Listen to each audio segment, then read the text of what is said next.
Hi, I'm Steve Morgan and I'm here at the historic Portsmouth dockyard, and you'll see behind me there is HMS Victory, and if I turn ever so slightly you'll then see that we also have the current in construction aircraft carrier Queen Elizabeth.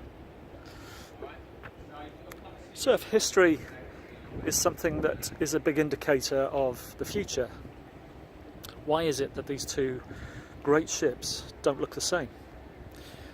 I would suggest that there are some similarities. They both float in their time.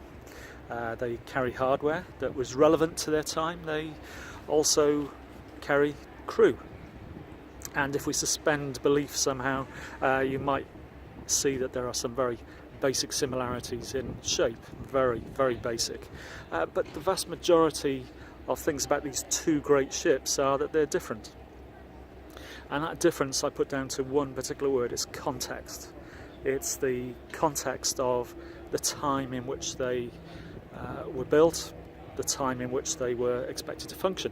So clearly, if we're looking at HMS Victory behind me, we're talking about over 200 years ago, 2 centuries back, whereas I'm gazing across at Queen Elizabeth, the aircraft carrier, and that is current, present, that is under construction for 21st century demands and needs. So that got me thinking, while I'm here in this historic place, what role does history have in terms of risk assessment? Because we frequently hear the phrase, the best indicator of future behaviour is past behaviour. In fact, this is something that we hear from the research, from the academics. We hear it quoted in legal context, and certainly throughout the work of various practitioners in health and social care, particularly talking about mental health, learning disabilities, where behaviour is perhaps one of the most significant attributes that we're looking at. Then this is a mantra that gets quoted very, very frequently. So what is the basis? What is the evidence for us making that statement? And I'd be the first to agree that clearly there is risk research that demonstrates how so many people have exhibited behaviour and then repeated that behaviour at some future point. But I would also say, if we examine that research in detail, we will often find that in terms of the cohorts that were being looked at, the majority of people didn't repeat that particular behaviour. So we have to treat the way we use these statements with a great deal of caution. Let me say, history is vitally important, don't get me wrong. I'll just give you a couple of quotes, get them correct. Warren Buffett said that what we learn from history is that people don't learn from history. So that's an important one, that we talk about learning the lessons, but all too often we're finding that lessons aren't learned.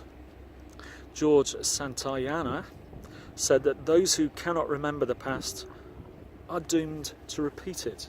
So again, there's important messages there about being aware of history, being aware of what I would say, more importantly, the context of this particular history. So my message here, main message, is that history, as far as risk assessment is concerned, has a place, but we do need to treat it with a great deal of caution.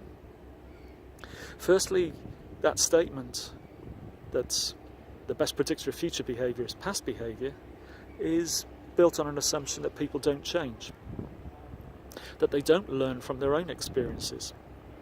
And clearly, if the majority have not repeated their behaviours, then we have to assume that people do learn, they do change.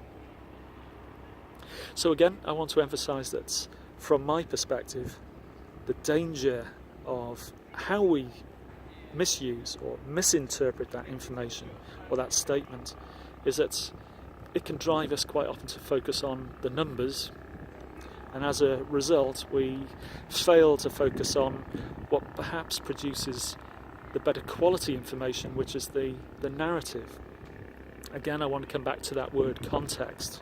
It is important that we don't just be aware of the number of incidents that have happened in the past, but that we examine in much more detail What were the behaviours? What were the triggers? What were the situations? What were the circumstances? Ultimately, what is the context in which a particular risk might become elevated and might repeat as a pattern? Therein lies another one of the problems that we have with so many of the risk tools that we're asked to use, because in my experience the vast majority do force people into a more simplistic statement of numbers and are not usually that good, or the demands that go with them do not help people to really focus on that quality information, that qualitative narrative context, which is the all-important message about whether a risk is possibly going to repeat. Bear in mind, we're trying to predict the future, and we don't have crystal balls, so sadly we're not really that good at predicting the future. So again, it is about being able to develop a narrative that helps us to better manage risks in advance, but also provides the best kind of support when we're making judgments that ultimately don't bear fruit, don't come out, and let's say the risk does actually happen as a result. So I give you a brief example while I'm thinking in terms of this numbers and narrative. If you're dealing with somebody and the main statement is that they've attempted suicide 5 times in, let's say, the last 10 years, that gives you some information, but it's very limited information. What we need to know is, what were those circumstances at the time?